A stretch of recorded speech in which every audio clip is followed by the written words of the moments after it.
ॐ नमो भगवते वासुदेवाय।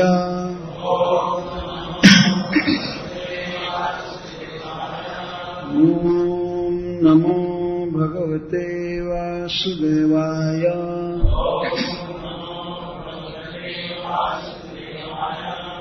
ॐ नमो भगवते वासुदेवाय।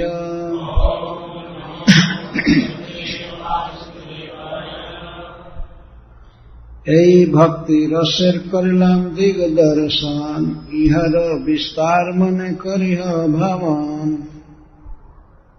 ভাবিতে ভাবিতে কৃষ্ণ স্ফুরয়ে অন্তরে, ভাবিতে ভাবিতে কৃষ্ণ স্ফুরিবে অন্তরে। কৃষ্ণ কৃপায় সপায় রস সিন্ধু পারে, এত বলি প্রভু তারে কৈলায়া লিঙ্গন। বারাণসী চলিবারে প্রভুর হইল মন। এই ভক্তে রসের করিলাম দিগ দর্শন, ইহার विस्तार मने करिह भावन। तो भगवान श्री चैतन्य महाप्रभु रूप गोस्वामी पाद से कहते हैं, यही भक्ति रसेर करिलाम दिग दर्शन। इस तरह से मैं भक्ति रस का संकेत किया संक्षेप में। इहर विस्तार मने करिह भावन, इसको तुम विस्तार से विचार करना और लिखना। भाविते भाविते कृष्ण स्फुरिवे अंतरे, चिंतन करते करते भावना करते करते तुम्हारे हृदय में कृष्ण स्फुरित होंगे, कृष्ण आएंगे। और कृष्ण कृपा है बस पाए रस सिंधु पारे, और कृष्ण की कृपा से तो मैं भक्ति रस सिंधु के पार चले जाओगे, मतलब सब जान जाओगे, सब ज्ञान हो जाएगा। कृष्ण हृदय में स्फुरित। एत बले प्रभु तारे कैलाया लिंगन, वाराणसी चलिबारे प्रभु हइल मन। यह कह करके चैतन्य महाप्रभु रूप गोस्वामी पाद का आलिंगन किए और अब वाराणसी जाने की इच्छा हुई चैतन्य महाप्रभु की। प्रभाते उठिया जबे करिला गमन, तबे तार पदे रूप करे निवेदन। प्रातःकाल उठ करके जब चैतन्य महाप्रभु प्रस्थान करने लगे प्रयाग से वाराणसी की तरफ, तो रूप गोस्वामी उनके चरण कमल में निवेदन करने लगे, आज्ञा है आसी मुई श्री चरण संगे, सहिते न पारी मुई विरह तरंगे।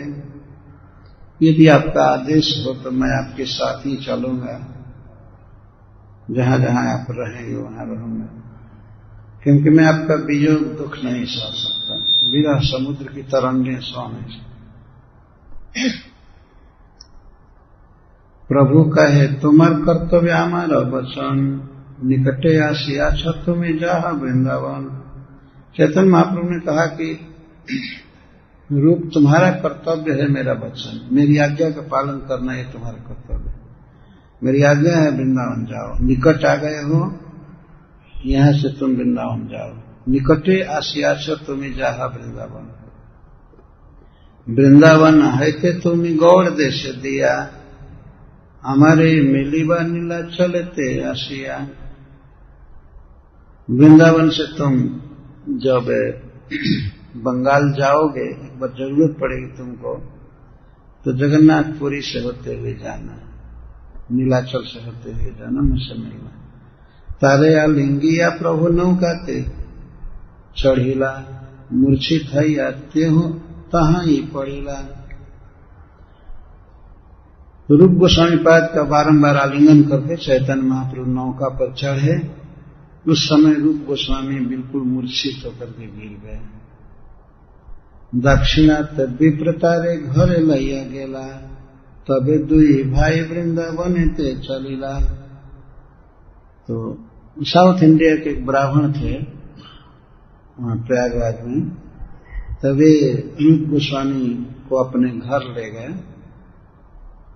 और वहां से फिर तब दोनों भाई अनुपम और रूप गोस्वामी वृंदावन के लिए चले। महाप्रभु चली चली आयला वाराणसी, चंद्रशेखर मिलिला ग्रामेर बाहिरे आसी। तो श्री चैतन्य महाप्रभु चल चल करके वाराणसी आए। उस समय कोई ट्रेन या बस कार कुछ नहीं था। चैतन्य महाप्रभु पैदल घूम रहे थे पूरा। तो महाप्रभु चली चली आइला वाराणसी, चंद्रशेखर मिलिला ग्रामेर बाहिरे आसी। तो वाराणसी में चंद्रशेखर अपने घर से बाहर आकर, यहां तक कि वाराणसी शहर से बाहर आकर के जो रहे थे चैतन्य महाप्रभु। प्रश्न होता है कि ऐसी कैसे कर रहे थे। रात्रे ते हो स्वप्न देखे प्रभु आइला घरे, प्रातः काले आसी रहे ग्रामेर बाहिरे।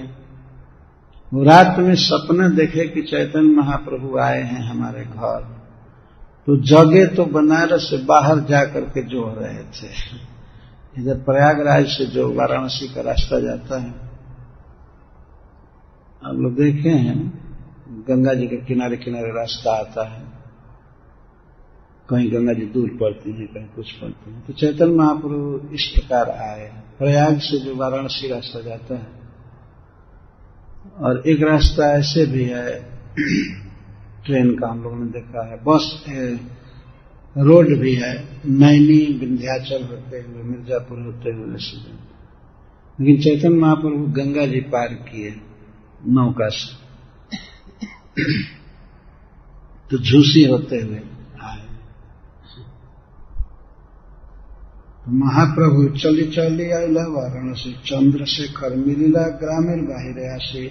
रात्रे तेहु स्वप्न देखे प्रभु आइला घरे, प्रातः काले आसी रहे ग्रामेर बाहिरे। सपना देखे थे, इसलिए गांव से, शहर से बाहर आकर के जो रास्ता प्रयागराज से आता था, उस रास्ते पर देख रहे थे। आचन्वित प्रभु देखी चरणे पड़िला, आनंदित हैया निज गृह लैया गेला। अकस्मात प्रभु को देखकर उनके चरणों में चंद्रशेखर जी पड़ गए और आनंदित होकर के अपने घर ले गए।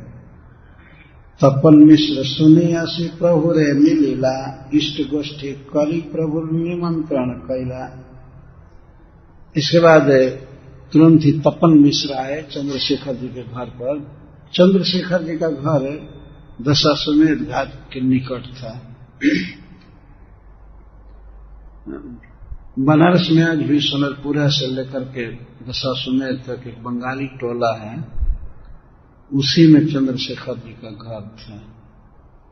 तो उस समय तक वाराणसी बहुत ज्यादा नहीं बढ़ा हुआ था। वहां चंद्रशेखर जी का घर था, तो वहां पर तपन मिश्र आए। ये तपन मिश्र उस समय मिले थे चैतन्य महाप्रभु को, जब चैतन्य महाप्रभु पूर्व बंगाल की यात्रा किए थे। आज के युग में वो बांग्लादेश कहा जाता है, लेकिन वास्तव में सब भारत का ही अभिन्न अंग था। तो चैतन्य महाप्रभु गए थे बांग्लादेश में, बंगाल, पूर्वी बंगाल कहते हैं। वहां पर वे व्याकरण पढ़ाए थे कई लोगों को, पूर्वी बंगाल में जाकर।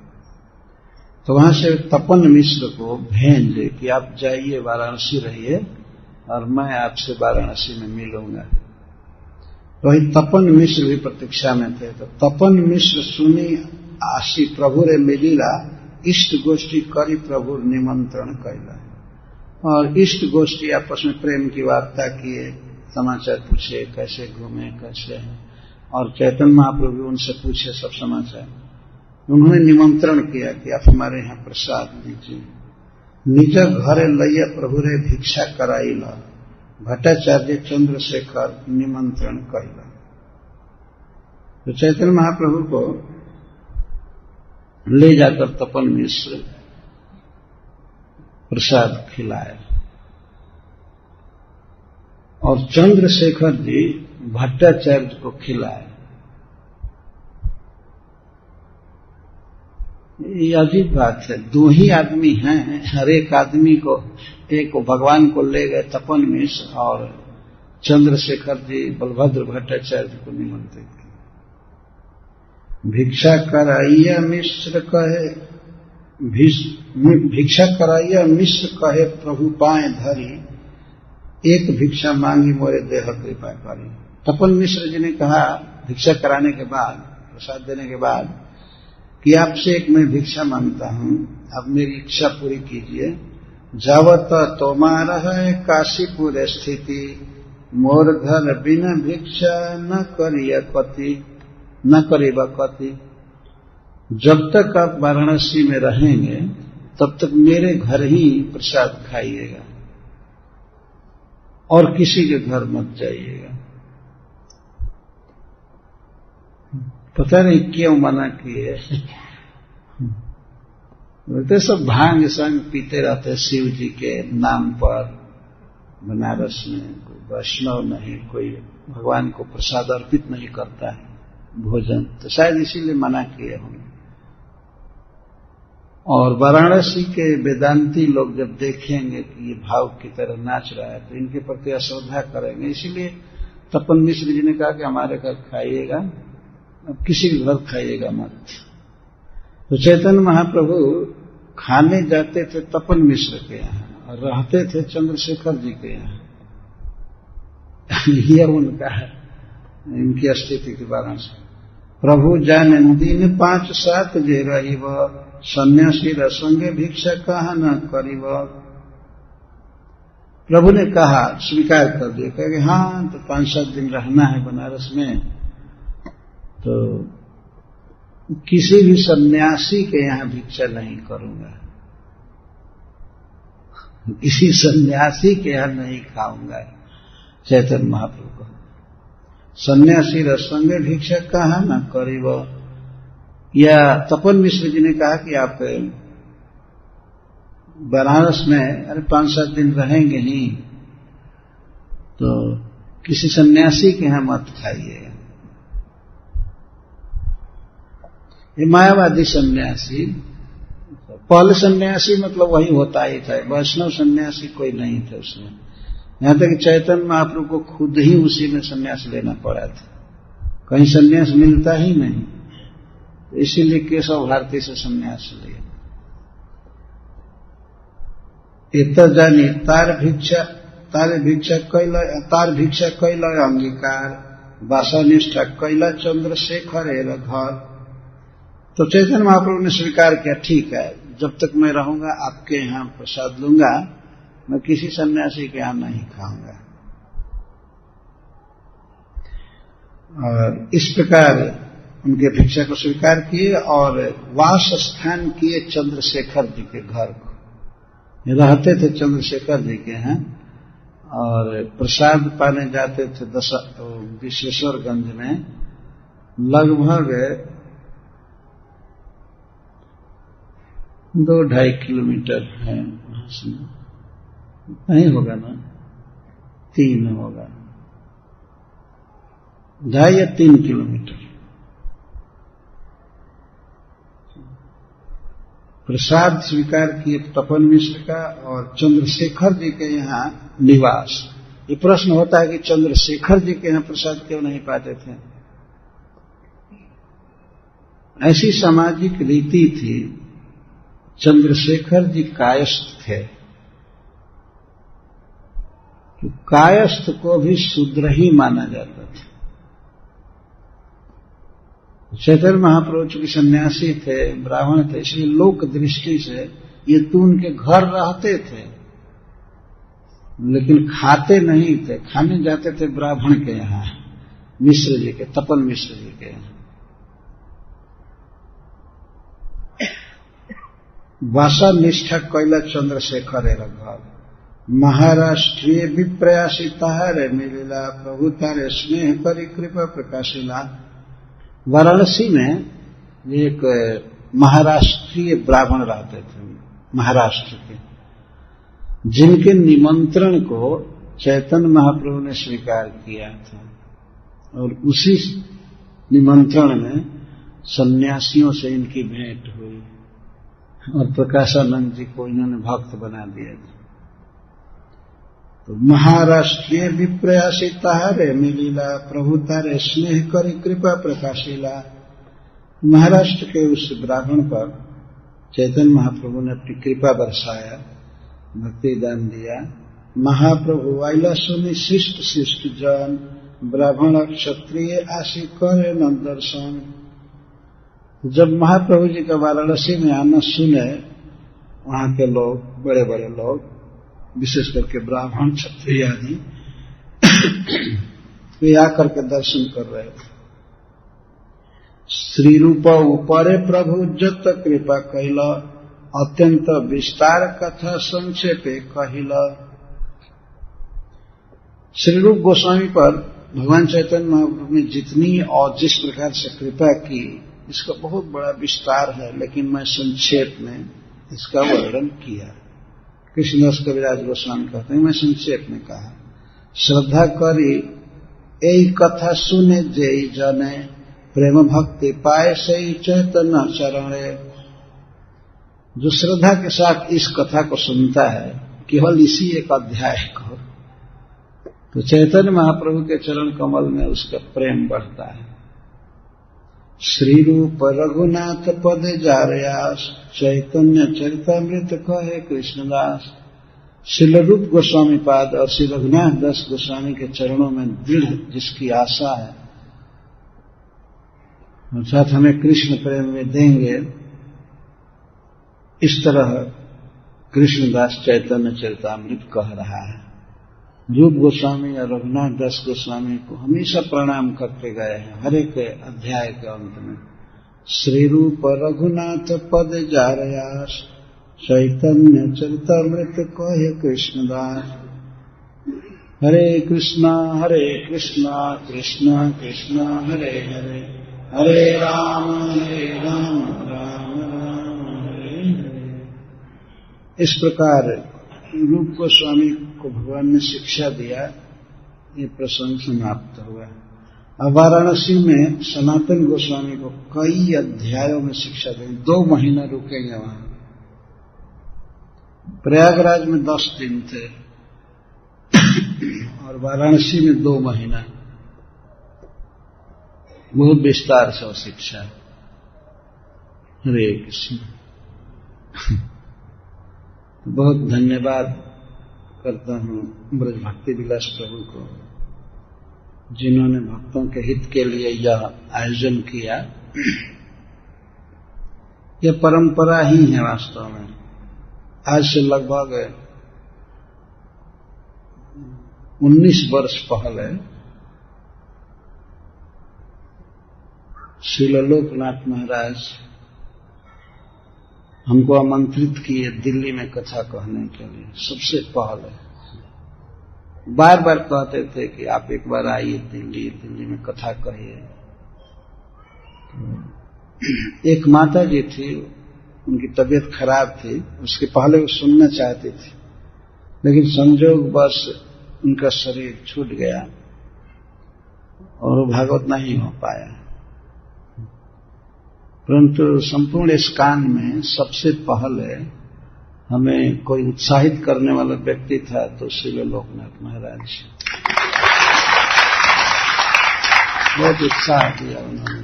प्रोग्राम भी बनाया, दिन भी निश्चित किए, लेकिन वो कथा नहीं हो पाई। और महाराज ही अपने शिष्यों के रूप में इस समय प्रोग्राम कर रहे हैं। नोएडा में, हरिद्वार में, झांसी में।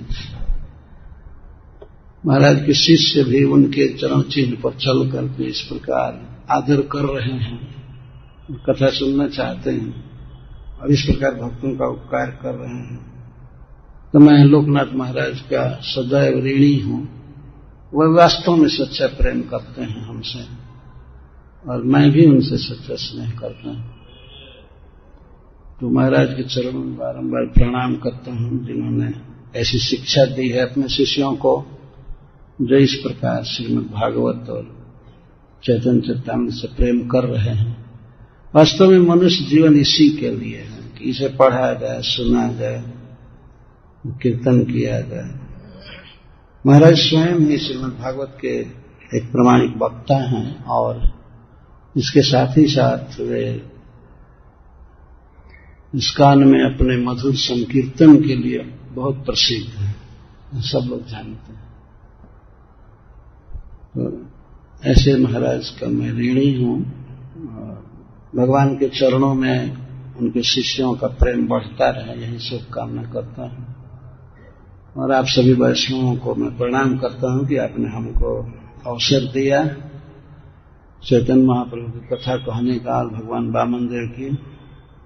मैं अपने को ऑब्लाइज्ड फील करता हूं। वास्तव इन भक्तों ने हमको यह अवसर देकर के हमको कृतार्थ किया। विशेष करके ब्रज भक्ति प्रभु बहुत सुंदर व्यवस्था की है भक्तों के रहने के लिए, प्रसाद के लिए। और इनके भक्ति से प्रभावित होकर के इतने लोग आए हैं, बहुत से भक्त दूर दूर से आए हैं। मैं कभी नहीं सोचा था कि इतने लोग आएंगे नोएडा में। और मैं अस्वस्थ था, तो कभी कभी मैं सोचता था कि गौर कृष्ण को भेज दूं। लेकिन भगवान ने प्रेरणा किया, मुझे अवसर मिला। मैं अपने को धन्य मानता हूं कि इस दिल्ली क्षेत्र से इतने भक्त आए और आसपास के नगरों से। बहुत अच्छा है। सबकी मति कृष्ण में लगे, सभी चिरंजीव